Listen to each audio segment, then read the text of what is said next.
Assalamualaikum warahmatullahi wabarakatuh. Baiklah adik-adik sekalian, kembali lagi bersama saya dalam metode pembelajaran sains fisika sekolah, yaitu penjabaran konsep pembelajaran sains di bidang mata kuliah IPA terpadu SMP maupun MTS. Nah, pada pembelajaran kali ini saya akan membahas tentang metode pembelajaran dalam suatu RPP atau penulisan metode pembelajaran dalam RPP itu sendiri. Baiklah adik-adik sekalian, semoga tidak bosan dengan penjelasan saya dan apa yang saya sampaikan, semoga dapat bermanfaat untuk adik-adik. Lebih dan kurangnya mohon dimaafkan.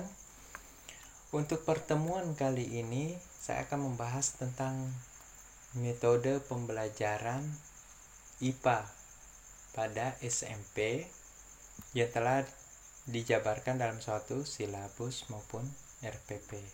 Nah, pada bagian A itu kan identitas pembelajaran, bagian B kompetensi inti pembelajaran, bagian C tentang kompetensi dasar pembelajaran, bagian D indikator pembelajaran, bagian E itu tentang materi pembelajaran. Tahap selanjutnya kita akan membahas tentang materi pembelajaran itu. Di bagian E itu kan sudah dibahas tentang tujuan pembelajaran. Karena ada tujuan pembelajaran, tentu ada materi yang akan kita sampaikan. Materi ajar itu anggaplah berdasarkan contoh sebelumnya di pertemuan keempat dan kelima. Di sini kita membahas tentang pengukuran, besaran dan satuan, besaran pokok dan besaran turunan. Materi ini harus dilampirkan dalam suatu RPP. Jadi konsep-konsep dasar yang akan diajarkan tentang pengukuran itu harus dilampirkan dalam RPP itu. Misalnya pengukuran adalah proses membandingkan suatu besaran dengan besaran lain yang sejenis yang dapat diukur dan dapat dinyatakan dalam satuan, dalam angka dan memiliki satuan. Nah, seperti itu. Begitupun besaran. Besaran itu adalah segala sesuatu yang dapat diukur atau suatu benda yang dapat diukur. Dan satuan itu adalah penjelasan atau identifikasi atau klasifikasi dari besaran itu. Besaran pokok dan besaran turunan. Nah, di sini kita akan membahas tentang pengukuran besaran. Bukan materi kesetimbangan benda tegar ya, ini salah edit. Nah, untuk ini pengukuran ini adalah materinya. Anggap materinya, kemudian setiap materi ini kita jabarkan per poin tentang konsep yang ada di dalamnya. Tahap selanjutnya kita masuk ke tahap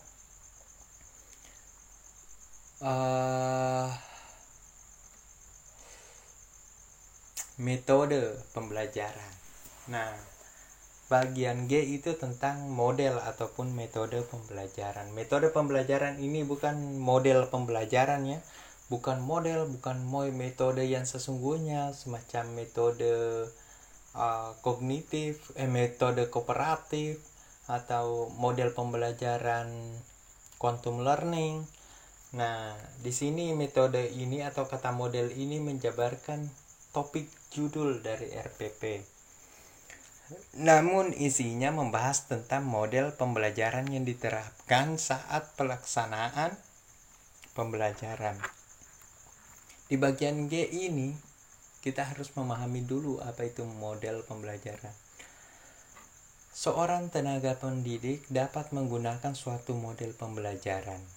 Model pembelajaran itu berisi sintaks, sedangkan bisa juga menggunakan pendekatan pembelajaran, bisa juga menggunakan metode pembelajaran, dapat juga menggunakan strategi pembelajaran. Nah, untuk metode dan pendekatan itu disebut terdiri dari langkah pembelajaran. Setiap metode pembelajaran yang ditetapkan itu memiliki langkah pembelajaran. Dan untuk model, setiap model pembelajaran itu memiliki sintaks dalam suatu pembelajaran. Baiklah adik-adik sekalian, di sini kita akan membahas satu-satu agar adik-adik lebih memahami tentang apa itu model, metode maupun pendekatan serta strategi pembelajaran. Model pembelajaran merupakan bentuk pembelajaran yang tergambar dari awal sampai akhir yang disajikan dalam bentuk sintaks pembelajaran. Sintaks ini merupakan bahasa lain daripada langkah. Namun karena model pembelajaran ini lebih luas daripada metode, maka dia disusun dalam suatu sintaks. Nah, sedangkan pendekatan pembelajaran itu adalah titik tilak atau sudut pandang kita terhadap suatu proses pembelajaran. Bagaimana cara menyampaikan pembelajaran itu, kita harus menggunakan pendekatan tertentu yang merujuk pada pandangan tentang terjadinya suatu proses yang sifatnya masih sangat umum. Sehingga ini lebih kepada sudah masuk ke tahap proses ketika seorang tenaga pendidik sudah mengajarkan tentang materi yang disusun dari suatu RPP. Nah, dalam suatu proses penyampaian konsep itu membutuhkan pendekatan pembelajaran ataupun menggunakan strategi pembelajaran. Nah, yang selanjutnya yaitu metode pembelajaran. Metode pembelajaran itu memiliki langkah. Jadi setiap metode yang digunakan itu ada langkah, yaitu cara yang digunakan untuk mengimplementasikan rencana yang telah disusun dalam bentuk kegiatan nyata dan praktis dalam mencapai tujuan pembelajaran. Nah, metode pembelajaran ini lebih khusus daripada model pembelajaran. Metode pembelajaran juga itu lebih khusus dibandingkan pendekatan pembelajaran.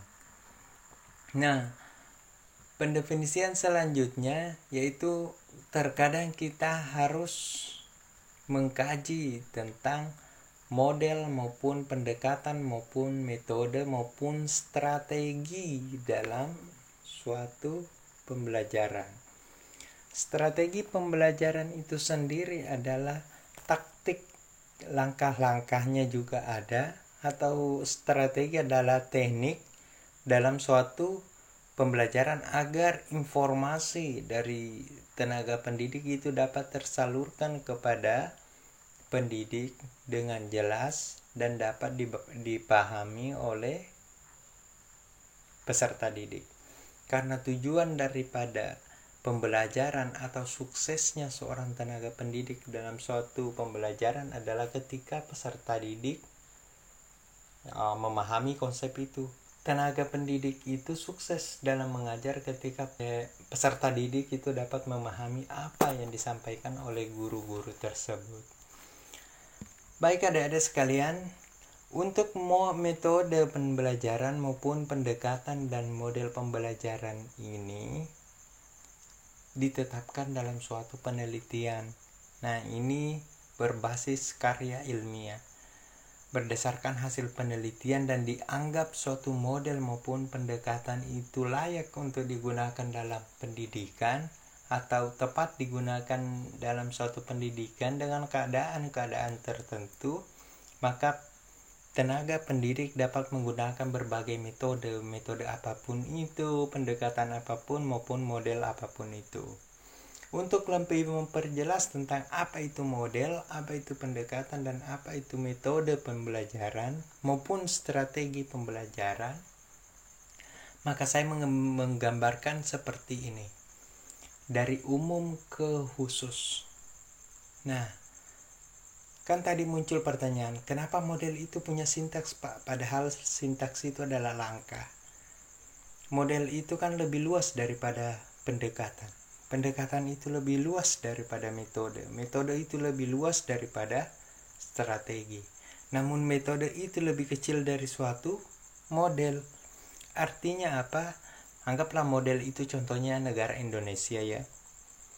Sedangkan pendekatan pembelajaran itu anggaplah sebuah provinsi, misalnya salah satu provinsi di negara Indonesia. Ada Kalimantan, ada Sulawesi, anggaplah kita mengambil dari Sulawesi Selatan atau dari Nusa Tenggara Barat.